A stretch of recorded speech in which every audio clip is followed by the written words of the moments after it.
Good job. Let's give a round of applause. Yes.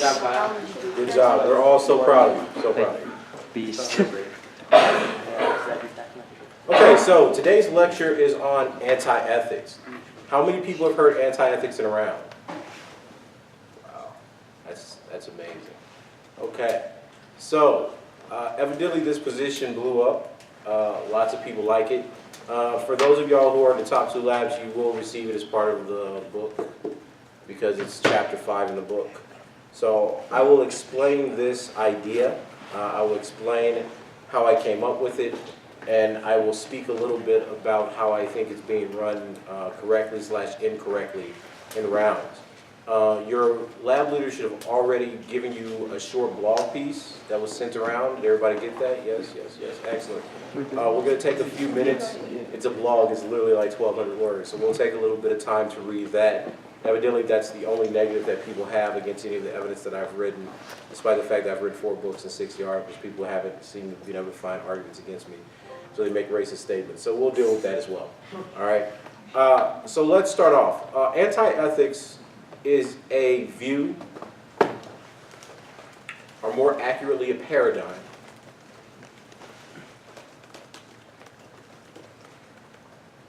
that has its basis in the deaths of black people, specifically the deaths faced by black men and boys.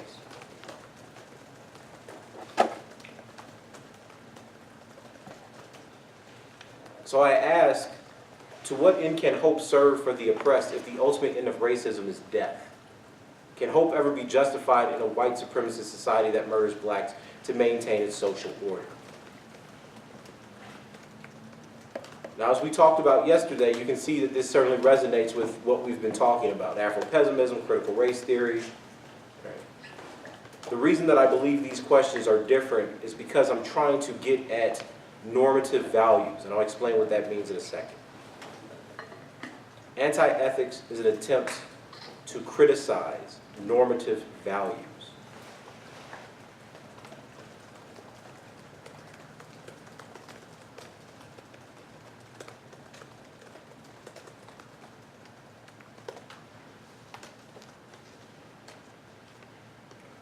My claim is that when we ask the should or ought question, what should we do? What ought we do? That the process of ethical deliberation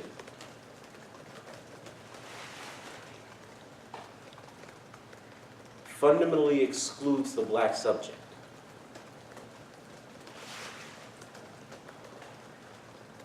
And here we're talking about universalized ethics. So we're talking about for groups of people. What should rational individuals do? Like Kant's categorical imperative. The problem with ethics constructed as such under racism is that universal actions exclude the particular needs of the oppressed.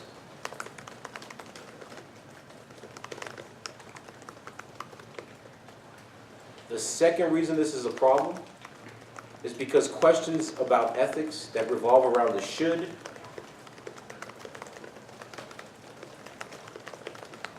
imply a kind of futurity that are not available to people whose lives are extinguished by racism and oppression.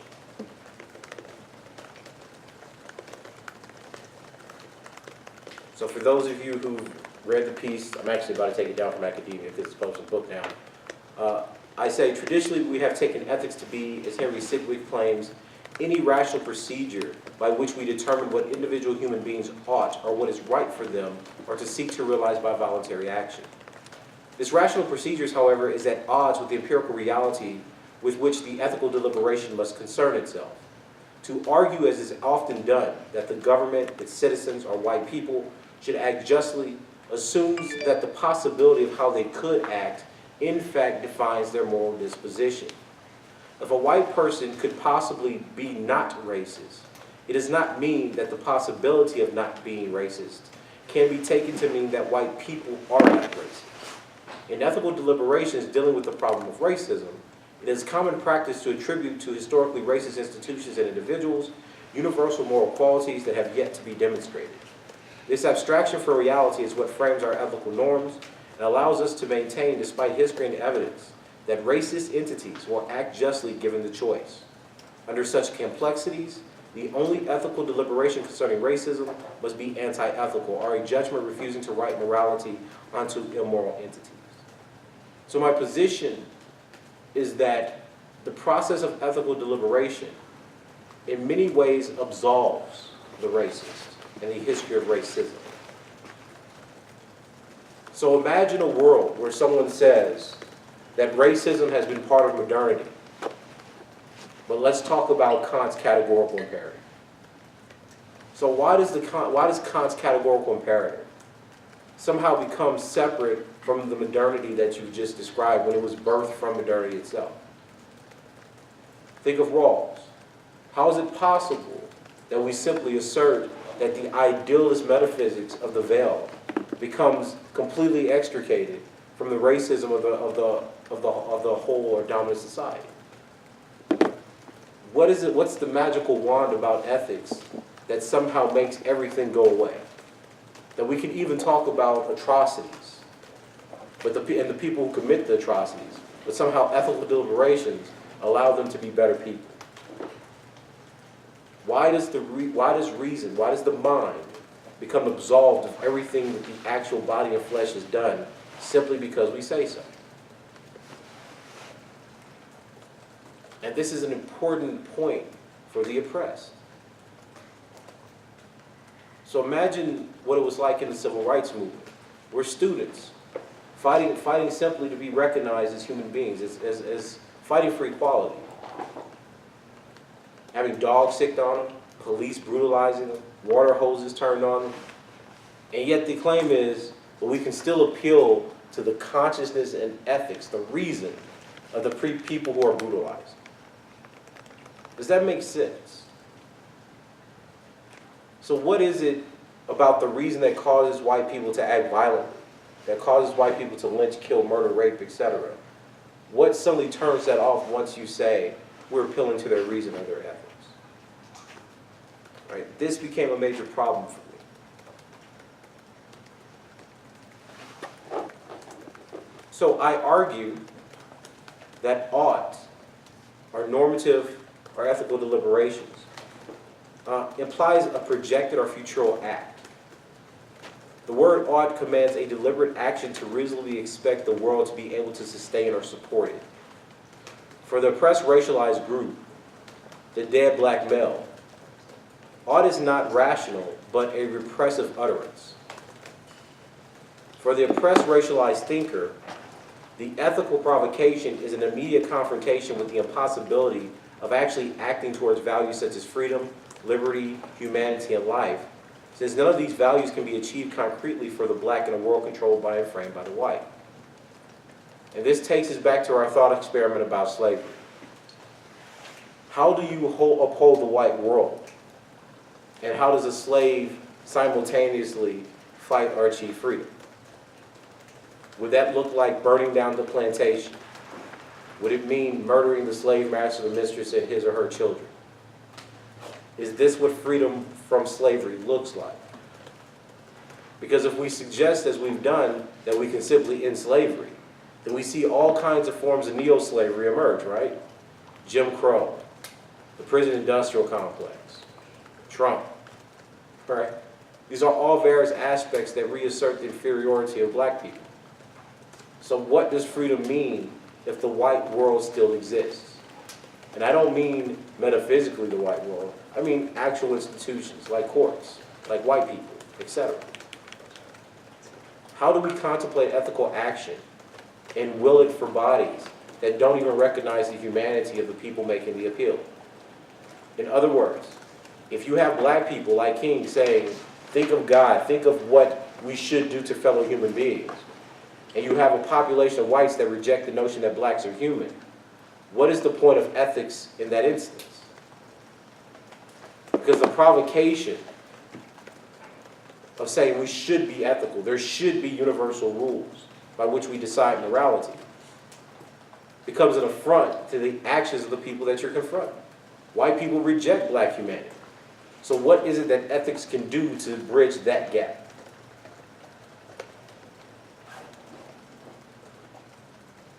This is why I argue that the options for ethical actions are not ethical in and of themselves. They're merely the options the immortality of the racist world will allow. And that's vastly important. So think about this. When the slave simply is emancipated, the institutions of slavery don't change. And this is why Du Bois said that we need an abolition democracy, a democracy that completely changes and reorganizes the economy, structures, and histories that was left after emancipation. None of those institutions changed, did they? You can still go see plantations. You can go visit slave quarters. These are relics, but these things still have an industry and market today. So what does it mean for us to have a value like freedom, when freedom is not actually true value, only what the world says you can have? So we'll give you voting rights. We'll give you property rights. But we'll still incarcerate you. Is that still freedom? When you look at freedom in the white world, freedom becomes all kinds of possibilities. Freedom becomes synonymous with colonization, new worlds, robust individuality. So the white value creates the environment or geography, so to speak, which circumscribes the possibilities of black values. Said differently, black values can only go so far. They keep running into white values in the white world. Thus, the oppressed are forced to idealize their ethical positions, eliminating the truth of their reality and peeling away the tyranny of white bodies, so that as the oppressed, they can ideally imagine an if condition whereby they are allowed to engage racism from the perspective of if whites were moral and respected the humanity of blacks, then we could ethically engage in this behavior. Unfortunately, this ought constraint only forces blacks to consciously recognize the futility of ethical engagement, since it is in this ought deliberation that they recognize that their cognition of all values is not dependent on their moral aspirations for the world.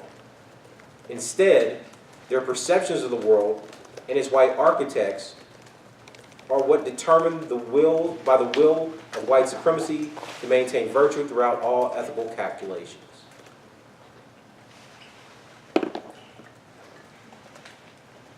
So blacks are confronted with a cynical proposition that the alleged evil that asserts itself as the cause and reason for black death is ultimately good and needed to sustain the white world before it. In short, black ethical deliberation is censored so that it can engage moral questions only by asserting that whites are virtuous and hence capable of being ethically persuaded towards the right action. Hence, all questions, ethical questions about racism, white supremacy, and anti-blackness are not about how blacks think about the world, but about what possibility the world allows blacks to contemplate under the ideas of ethics. So even if black people decided that you literally have to burn it all down, you have to revolt and kill the oppressor, the slave master, the mistress, the child, the white world says that's unethical. So how do any of the values or possibilities that black people see or other oppressed groups see as necessary for their liberation get described or thought within the realm of ethics for whites?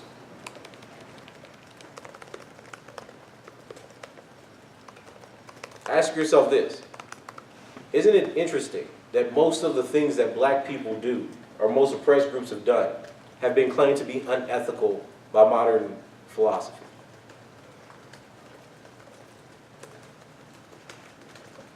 So Martin Luther King could disobey laws, unjust laws.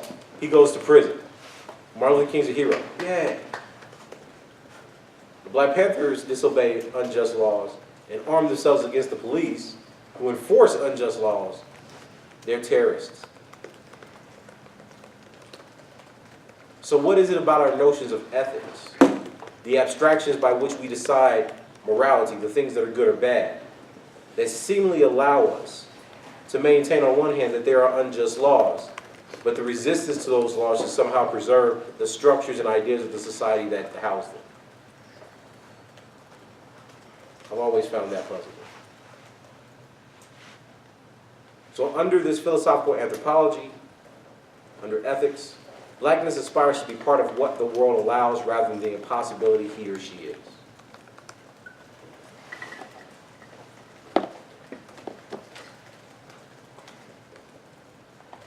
So in ethical deliberations, the idea is that the should question allows white people and the white world to become virtuous. It is a practice that allows one to suggest that despite the evil in the world, whatever the product of the ethical deliberation, it will ultimately be good. And furthermore, that the person that you appeal to, the white individual that you appeal to, the white world that you appeal to, even when it's racist, even when it's genocidal, merely erred. They just made a mistake. That the actions of racism are not endemic to its character. That its character is filled with virtue and reason. The genocide, that was just a bad a few hundred years. Doesn't define the character of the white individual or the white race.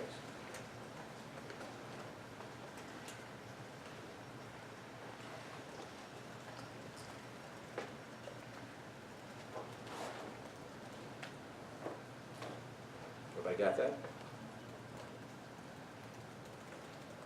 So how does ethics link to Western anthropology, or the problem of Western man? So these ethics, the ethics that resulted from this vitiated morality, right? Because remember, I'm arguing that instead of ethics defining morality, that the whole condition of what we consider to be good, etc., frames ethics. That's why it becomes an empirical argument or empirical test. Are not arbiters of oppression at all. There's an implicit appeal to a hierarchy of being that is both empirical and universal simultaneously. All man is superior to non-man.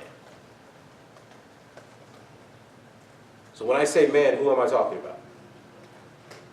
The white White people, Eurocentric. right. What are you saying? The white Eurocentric male. Exactly. But not just male and female. To non-man, right, which would be everyone else.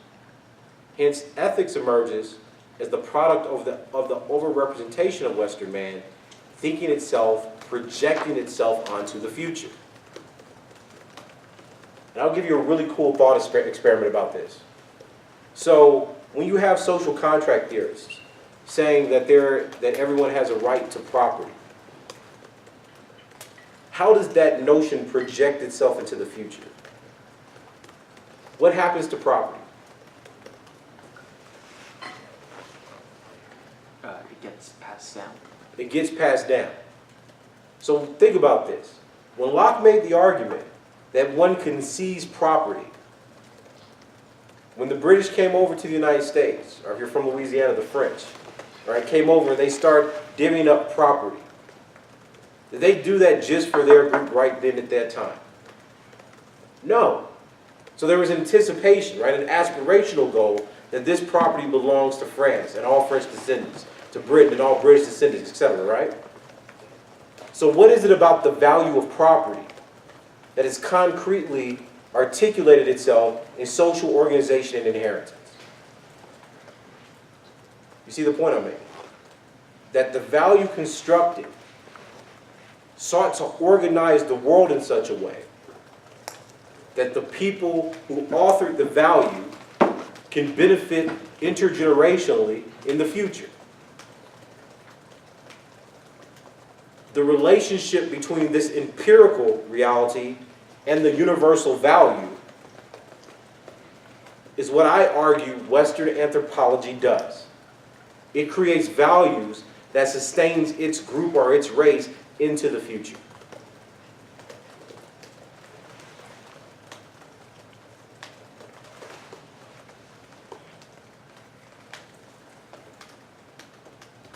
That's why I suggested these ethics, when theorized away from the material peculiarity of anti-blackness, not within its corporeal limits, which basically says when you're looking at ethics away from just how white people benefit from them, uphold only an overdetermined virtue of whiteness. It's only white people who benefited from these universal values. They hold within them, so these values like freedom or property, etc., no delineation between good and bad. Only a puritanical call to reason to turn its attention toward the other that it created. This attention, however, relies on the perceptions and caricatures of black torment that appeal to whites' self-assuring imagining of themselves.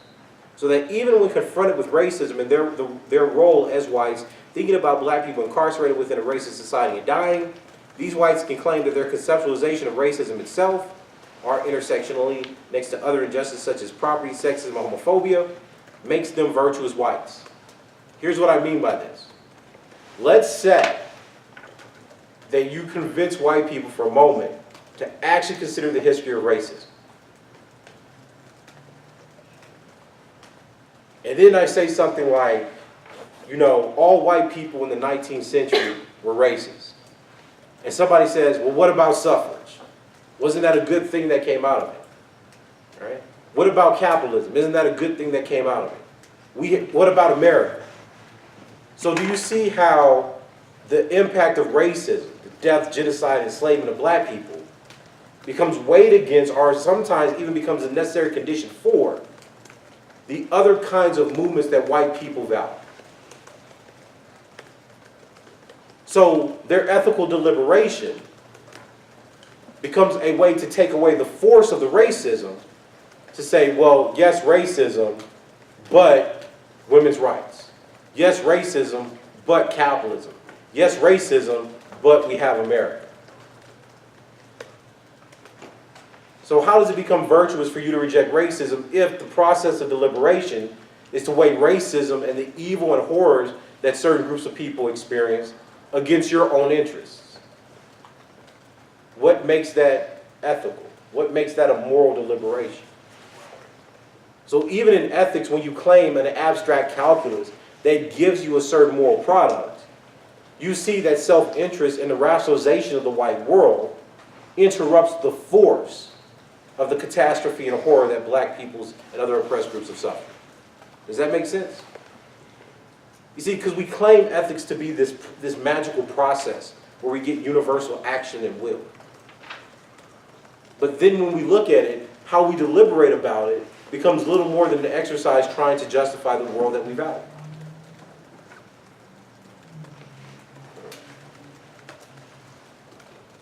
So it's in the process of the appeal to, or getting whites to recognize racist oppression, that allows black death to continue unabated. Since it is the exact moment that whites are forced to engage racist problems in America, such as anti-black violence in American society, which animates a version of the justice system, the police state, the white citizenry, and the practice of American democracy itself, where the death of black criminals deemed as remains normal and justified by whites, is this kind of thinking about racism in which blacks allow whites to impose their own reality.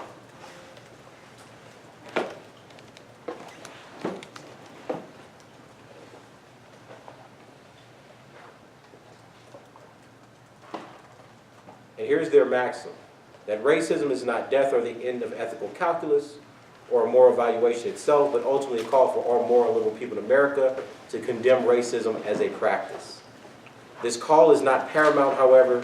It is weighed next to other democratic values that preserve this great white society: security, safety, individuality, property, profit, and freedom. That is, the very values that have justified the doom of black bodies when concretized in a white supremacist republic known as America. So at best, ethical appeal encourages reformism.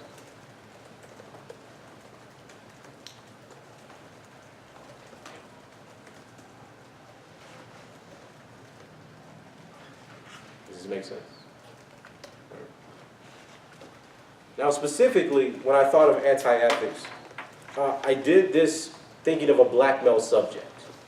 Why would I think of black males and anti-ethics?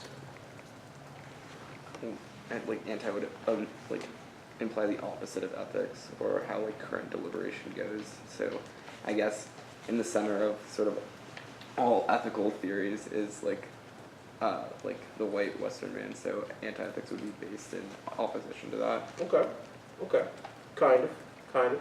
Where else? Black males are probably, or they are the most oppressed, at least like statistically. Okay. So Well, what about their oppression interests me? What does ought imply? moral obligation. What somebody said? Futurity, right? So then why would I pick black males? Because they don't have maturity. Right, why not? Because the system was built to give, like the ethical systems were built to give white people maturity. Mm-hmm. And so when they seized the land and like took over, they still passed that power down through generations. Right, but why are black males excluded from it? Yes. Well, I guess empirically, like life expectancy and things like that for black men are much lower. Right, because when I was thinking of this problem, right? You see, this is one of the things that white people or white races are very good at. Okay? White races project themselves into the future by oppressing their women. Because if you control the reproduction of your women, you can be whatever kind of empire you want, because there are always going to be more. Right? So if you look at Trump, how many people, any Trump voters here? Trump supporters? No. Okay. I love the faces. Look, here's a question. How many people think Trump's racist? I do too. All right.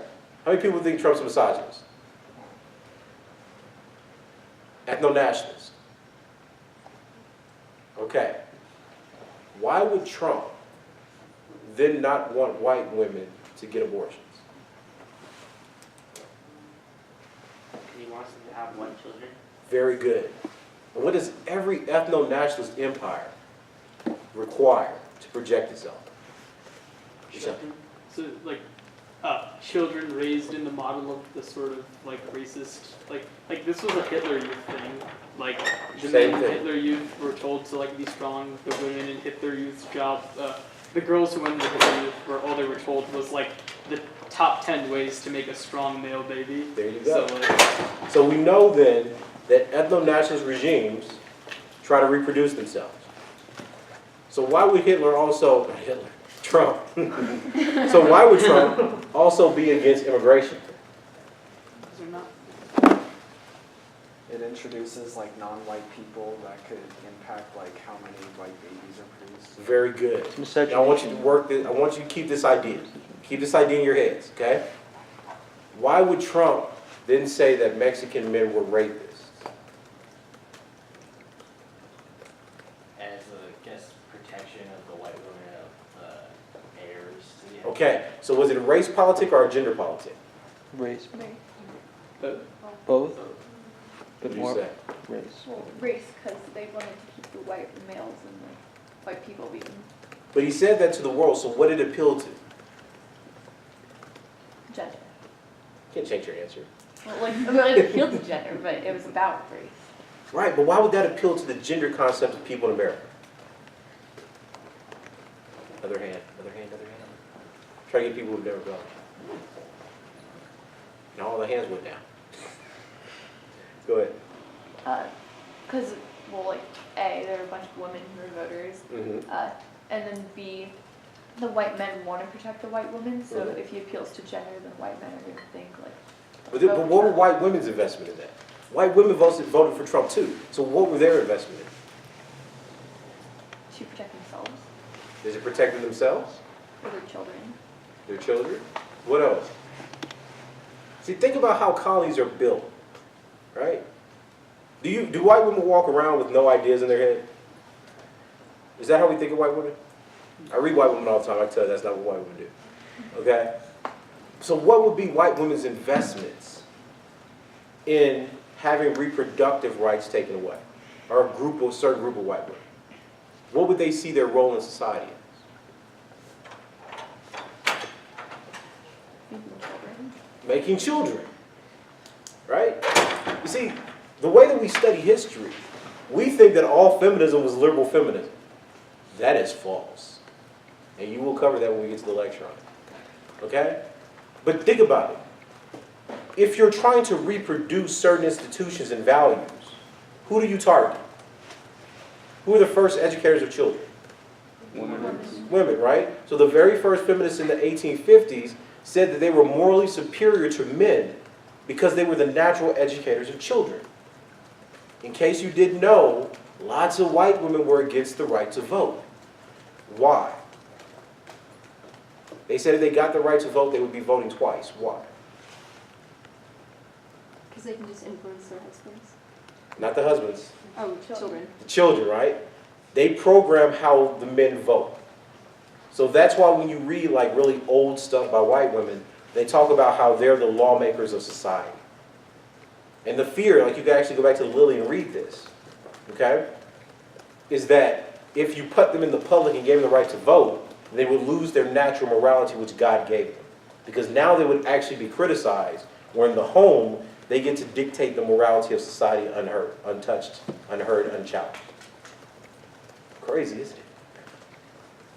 Now, it's from this line of thinking that I start thinking about the relationship that black male death had to futurity. Because it was both that black males, because they die, don't have futurity as a subject. But it also meant, just like identifying the Mexican rapist, that black men were targeted so they would not have futurity, so that white society could. So black male death does two things. It both extinguishes the black male subject, but also enables the futurity of the white race uninterrupted. The same way that the idea of the bad hombre or Mexican rapist or Indian rapist or yellow peril and Asian rapist. Notice how every other non-white man throughout history has been deemed a rapist by white society. So I argue that black male death, and they were really upset about Asian men, so I will tell you about that in turn of century at some point. Black male death functions to enable the projection of the white race. Do you think when ethno-nationalists, like when they're trying to perpetuate themselves, do you think that's conscious or unconscious? Oh, it's absolutely conscious. Absolutely conscious. So if you start reading about what German women did during the Holocaust, they took this, that became feminism. And it's really interesting because they started identifying the right to vote as a Jewish phenomenon. You see the same thing that happened in the United States in the after women got the right to vote in the 1920s and 1930s. So white women said, hey, like the first people, I actually posted on my Facebook, I know some of you are on my Facebook friend. So, I actually found this and I was like, I can't believe this. White women, the first people to celebrate white women getting the right to vote was the Klan. Because they're like, now we can outvote everybody else, right? I know, but it's crazy because we don't think of things this way, do we? We don't be like, yes, women's rights, go Klan, right? we don't think of history this way, right? And we certainly don't think of white women generally as being active participants in it. So when the WKKK was making all their constitutions, they're like, yeah, we got this on lock now. We got white men, we got white women, we're going to destroy the Negro. And the whole time, the people that these people are targeting are black men because they were given the right of emancipation. And you're going to find out when we do the first section on feminism as backlash to black male emancipation, exactly what these white women were saying about black men during this period of time. So that's where I get the idea of focusing on the black male subject. Right? I'm looking at this kind of historical record of racial propagation. I'm looking at the dual participation of white men and white women. I'm looking at the function of death next to reproduction. And it seemed to make sense to me at the time. So that's why I say the murders of niggers are virtuous, they are just. Because the black male is injustice, the evil that stands against white civil virtues. Death invalidates the persuasiveness of morality, the embodied virtue of democratic citizens, because there will always be those who did not survive to enjoy the embrace of the transformed public. Their corpses are forgotten so that those who live can enjoy the illusion of futurity. So think about all the black people that died in the civil rights movement. Think of all the people like Trayvon Martin. Think of all the people like Michael Brown. All the black males that died. And look, now we get to pretend that we somehow made an advance. We've suggested in our new post-civil rights discourse, our intersectional epic, that those black men who died were were not heroes at all. They were rather their oppressors. Right? They did it for their own self-interest.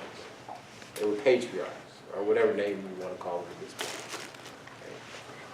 Right? You see how black male death in this sense empowers the narrative, right?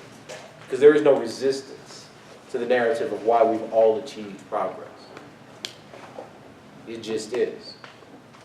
We're more democratic, multicultural, feminist, intersectional, right? We pick words, right? We look at all the ideas we have now, yet the world remains completely unchanged for groups of people. See, this is the illusion of futurity, that we're now participating in the ideas of white futures. And notice how post-racialism works. When they elected Obama, the argument wasn't America has been fundamentally transformed by X.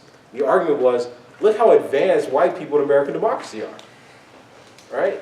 They were patting American democracy and white people on the back. Look how non-racist white people are. They voted for a black guy. You see how that only perpetuates the idea of white virtue. It only anticipates and reifies the idea of American democratic superiority, the same thing that was asserted when it was challenged back in the Cold War. So that's why I conclude that anti-ethics is necessary to demystify the present concept of man, because Western man is futural, it is projecting. It is an attempt to expose the assumed ethical orientation of reason, that reason somehow anticipates morality or can decide morality, as an essential anthropological quality of the human, the futural self, as an illusion and a strategy. It's precisely this alleged pessimism that allows a fundamental and axiomatic rupture between the humanity of blacks and the assertion that white existence is, in fact, the substance of the human. To accept the oppressor as is, the white life made manifest within empire, is to transform the white bourgeois concept of the human as a godlike sovereign citizen to contingent, mortal, and otherable. The black male as an anti-futural entity resists the class mobility and assimilation that makes specific classes of the oppressed imitate and seek to stand alongside the oppressor. The black male is the polar opposite of white civilization. When you read the rest of the book, mostly because of the rapist, because he's been made death, terror, horror, etc. So his intimacy with death has bred a different eschatological calculus that enables him to struggle against oppression, live within tyranny, and despite the seeming permanence of the repressive conditions. All right. So anti-ethics is the personality / program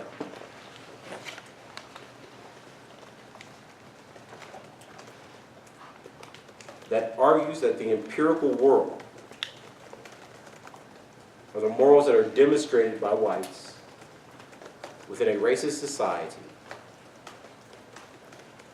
are the products of their ethical deliberations and rational calculus. It is not their mistake.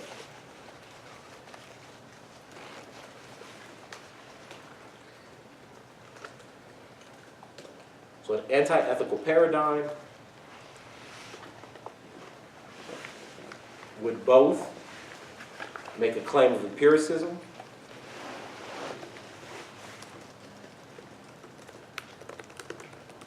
and reject the ability of ethics to abstract white consciousness from the world.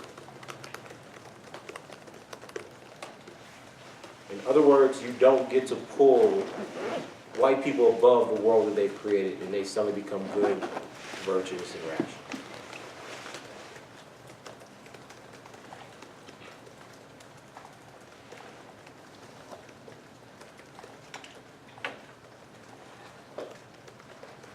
Any questions about that? Yes, sir. Going back to the morals and ethics, were these created to justify systems of racism, or were they created out of systems of racism? That's a great question. That's a great question.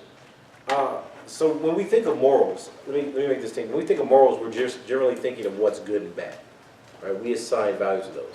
Ethics is generally understood as kind of the calculus that gets us to morals, which is why you decide what's good or bad through utilitarianism, right? You say, does this actually increase happiness, maximize happiness, or not? If it maximizes happiness, then whatever you've done is good. right? Same thing with, deontology. So, given that, it becomes a great question because the problems that are being pursued under civilization, right, this is Rousseau's worry, that what we take to be morals and ethics become little more than rationalizations for us to continue the ills of civilization. So in that sense, Rousseau would suggest that civilization birthed these problems. On the other hand, one could certainly, because ethics was a product of modernity, so I think ethics would have to be consequentialist, or a consequence of it. But on the other hand, where does the motivation come from? Right? Where does the motivation to create people into different races come from? And I think that this is the problem of modernity, that there is this taxonomy that guides the scientism of Europe. And from that scientism, you get a kind of vacating of other people's humanities that are not European. From behind an anti-ethical paradigm, would we be able to sort of create ethical systems as long as they weren't based on sort of the anthropology that is critiqued? Well, I think there'll be a question of the universalism, because my argument is that no universalism can ever work within a white supremacist society for the oppressed. So, but you could have different moral ends, yes. Okay, so there is, what kind of metrics would determine what is desirable behind an anti-ethical paradigm? Well, I think that if you're looking at a question like freedom, for instance, the example we're doing of the slave, it could be that the end justifies the means. It could be that you've decided that the slave, you take a David Walker perspective, that behind the mask of slavery, the slave master certainly can't have humanity. You can create any kind of what we now call ethical or moral deliberation.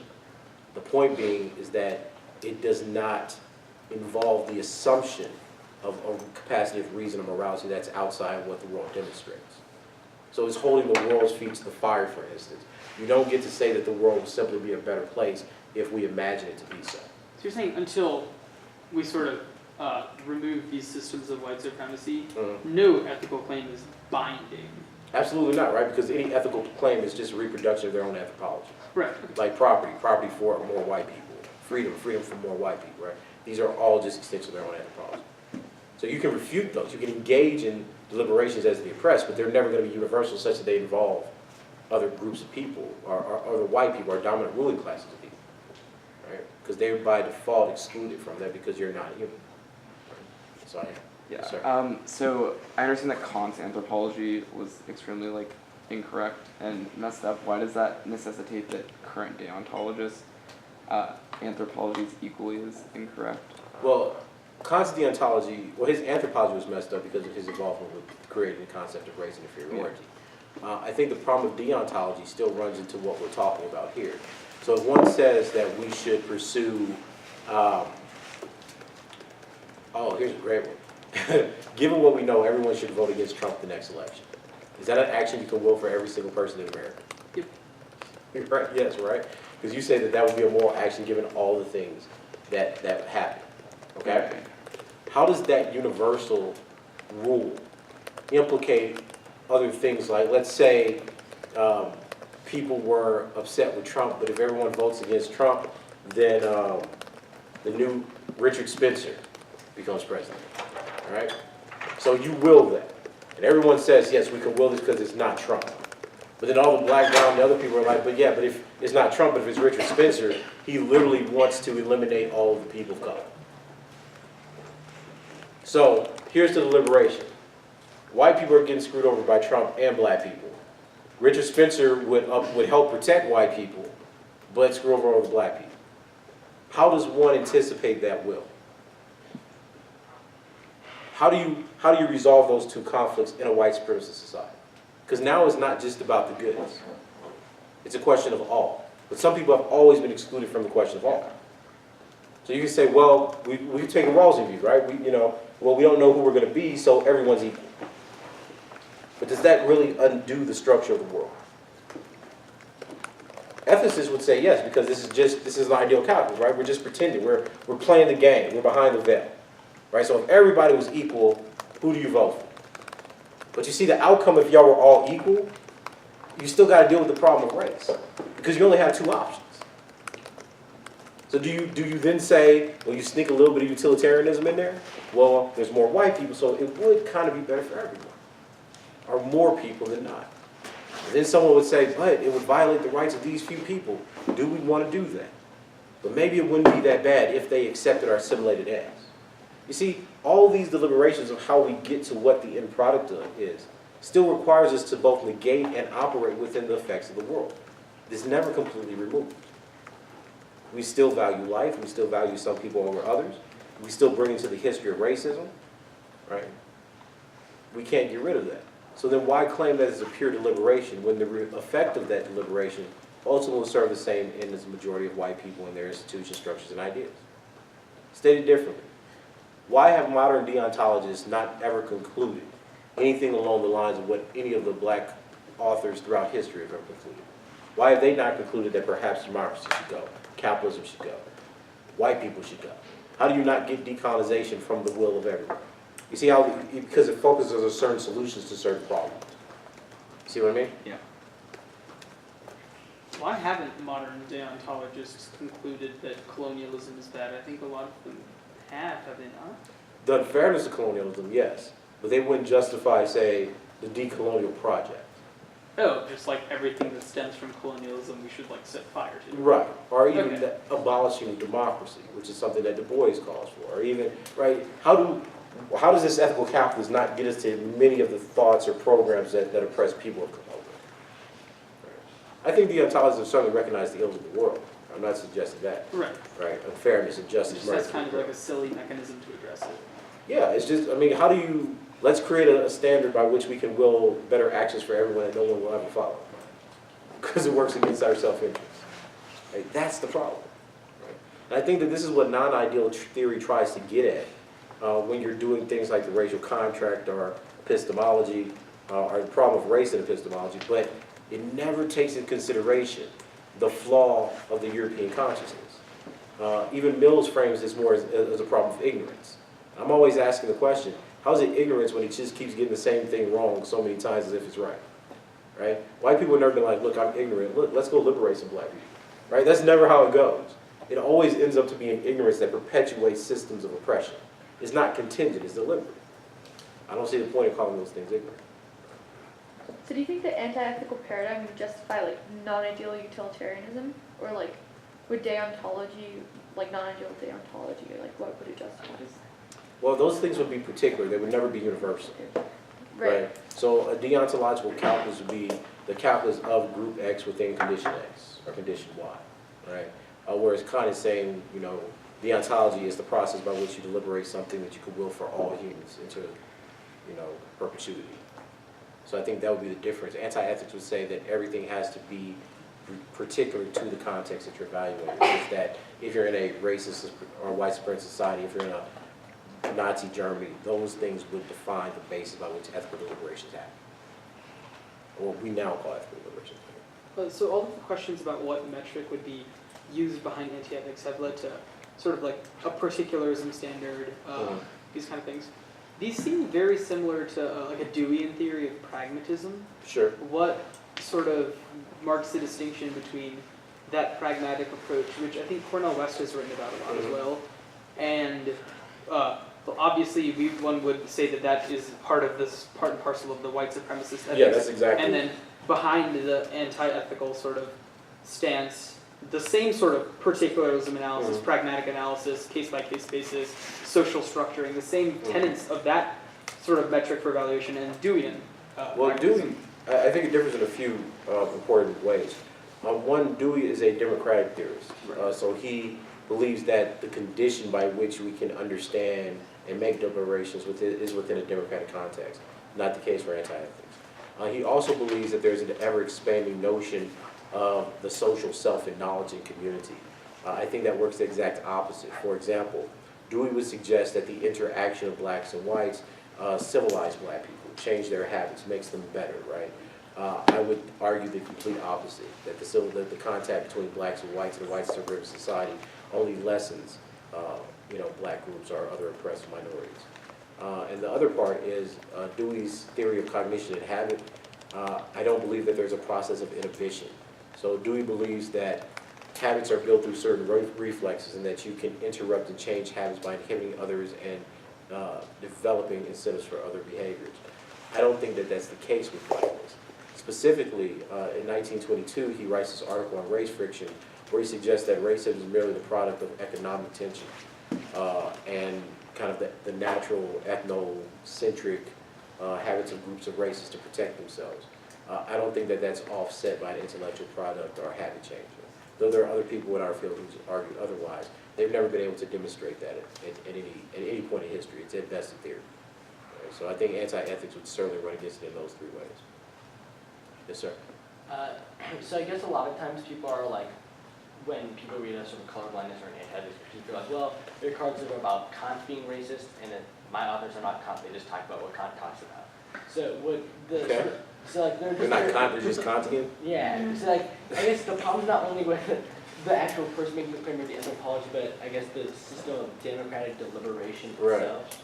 So would that sort of be the reason why, even if the Korsgaard isn't Kant, she's still bad? Yeah, I mean, the problem I have is that people act like categories don't persist.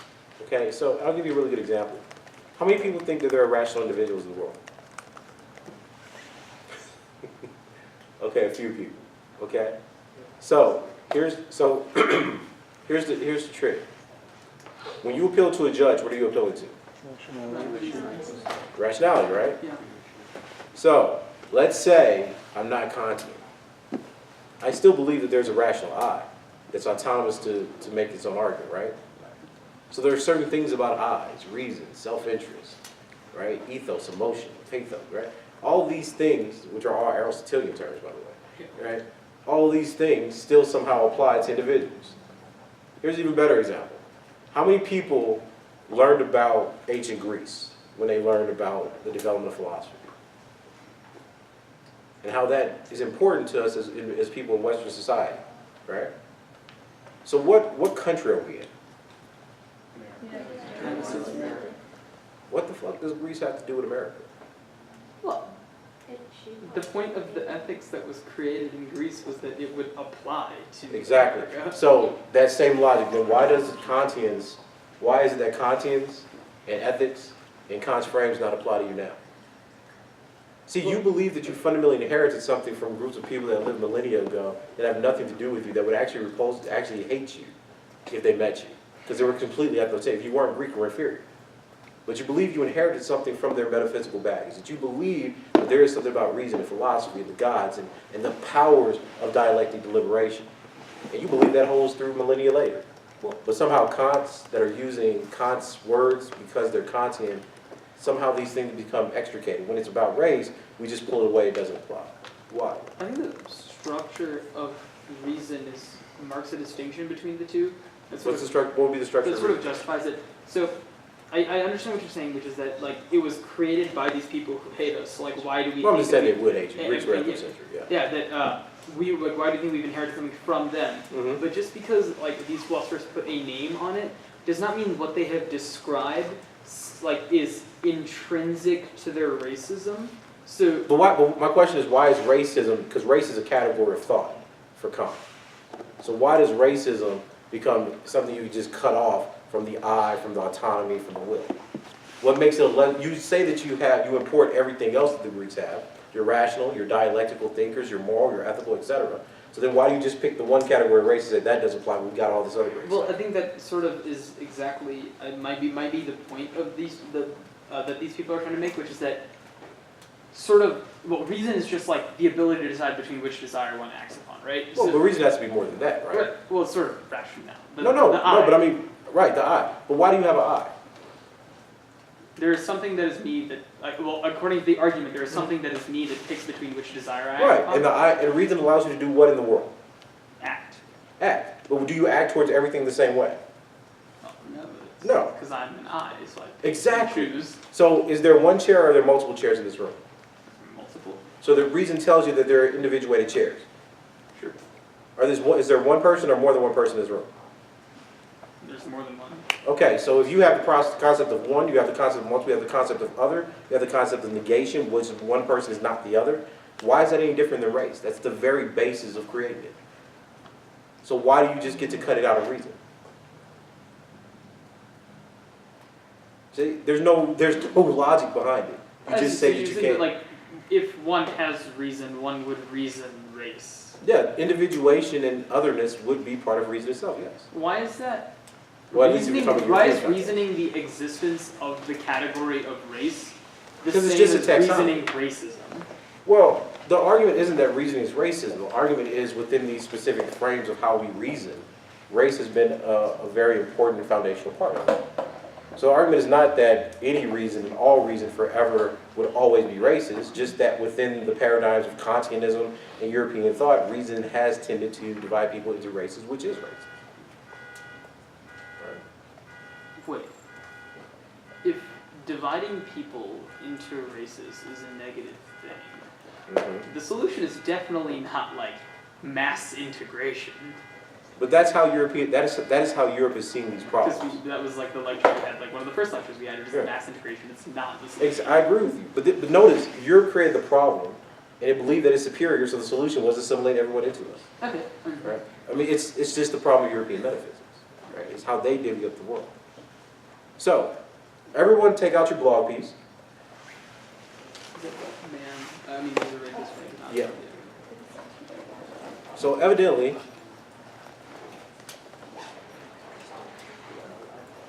this is the only negative argument that people could find. So take a moment to read this piece, and then we'll discuss.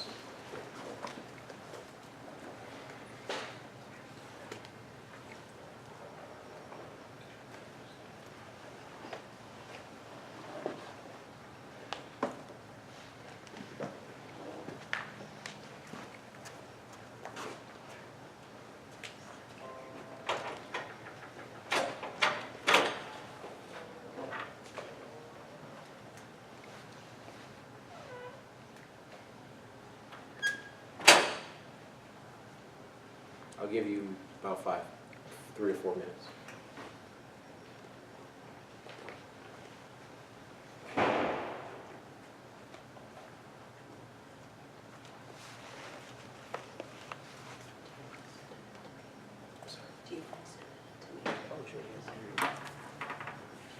Yeah.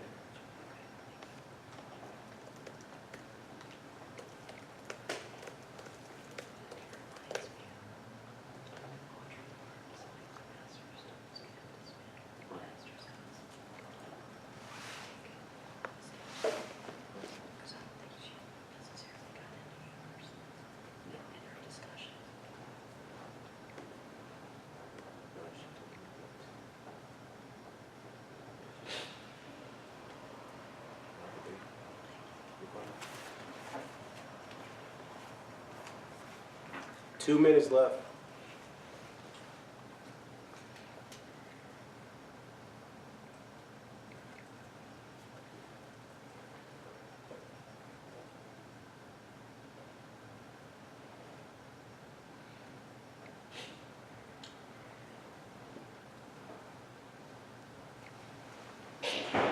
Bless you.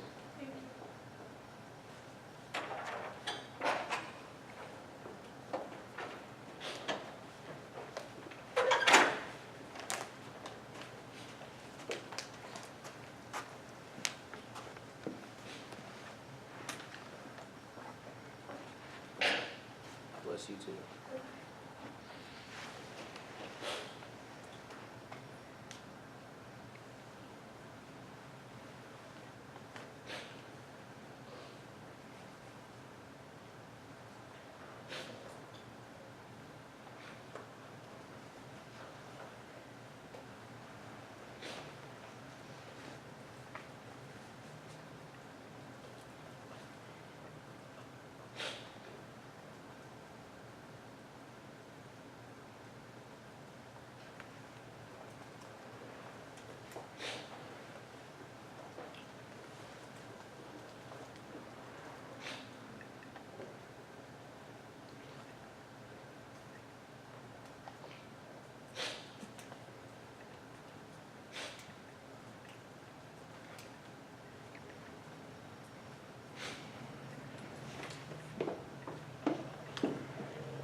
1 minute.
All right. What is the article about?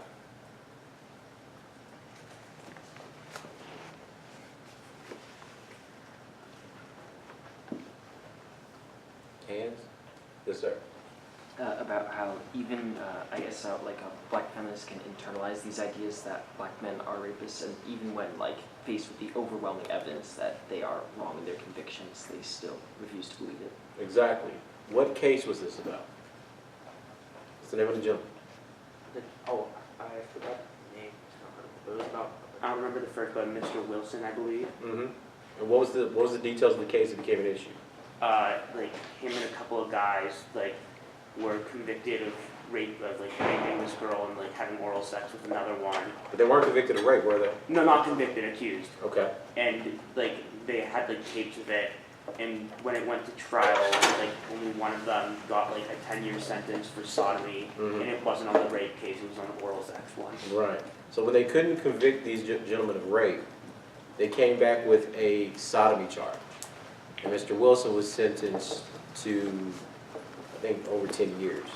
The Supreme Court came back and said this was cruel and unjust. They justified it because of the age disparity of 2 years. There were not Romeo and Juliet laws in effect in this specific case. Do you know what Romeo and Juliet laws are? Right, so yeah, you're in high school, you probably, so if you're dating someone, usually this is only enforced with men, but if you're dating someone, you're in the same grade, say you're 15, she's 15, you're 16, but then you have a birthday, you turn 17, the idea is that Romeo and Juliet laws can't convict you for statutory rape because there's only a 2-year difference. So it's kind of the thing that tries to protect teenagers when they have sex between each other. In this case, it did not apply because he engaged in oral sex, which is considered sodomy with an underage woman. So what ends up happening is he gets out, they change the law, and instead of us saying, wow, this is a bad law because it was also used against homosexuals as well as married people in the state of Georgia well into the 1990s, Ms. Macaulay, who writes What About Our Daughters, suggests that he got away with rape. So I recently found out that there are people who suggest that this article perpetuates rape culture. And this has now become a negative argument against my work or whatever they interpret themselves to be doing. I think at any point that you could easily call an ethics challenge, because that's not what the article is about. I think, too, the other issue is that the article works against rape culture because it's exposing the ways in which convictions and stereotypes amongst black males are utilized to charge them with rape even though they're not convicted of it. I think there's an argument about just kind of the way that we look at gender when it applies to men and women, specifically because the woman in question was white. And when you have time to read it more, even her mother was like, she said that she consented, right? The argument that Ms. Macaulay made in the argument is that a 15-year-old can't consent. I was like, yeah, that's not exactly true, right? Because if it was just regular sex, it would have been no problem because it would have been covered under Romeo and Juliet law. So that's not exactly the correct interpretation there, and that's not what the court sided with. The other thing here is, from what I've seen of the shell, there's an argument somehow that this relates to a tweet 3 years later.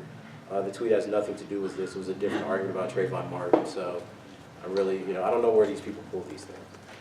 But I think the takeaway from this, now that you have the actual article and you could decide how you or your coaches want to run it yourself, is that I think it's extremely disturbing for the popularization of one black scholar's thought to be met not with actual engagement with anti-ethics or them trying to figure out how to deal with the argument, but to suggest that there's some racist connection between a black no-fault professor and the idea of a rapist.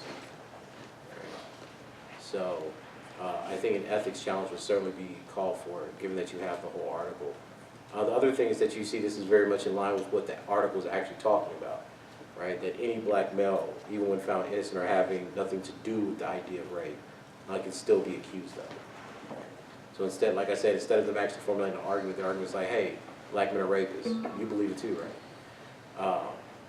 So yeah, I don't think that I don't see that as being a very viable type of attack. And the other piece is the piece that they cut from the card is talking about my questioning of how black feminists reacted to this case, specifically about how we construct the idea of the rapist, etc. Not a question of whether or not Mr. Wilson should have or should not have, been prosecuted for whatever the state charged him with. So I don't know what their interpretation is. All right. Other questions? Okay. So anti-ethics, generally speaking, has nothing to do with the Wilson article. But in case they run it against you, you understand the difference between it. You see what it's talking about. And it's not saying that anybody should get off for anything. It's just questioning assumptions. If you decide to run anti-ethics, make sure that you run it from the most recent copy in the book and not the one from the internet, because I'm about to take that down. All right?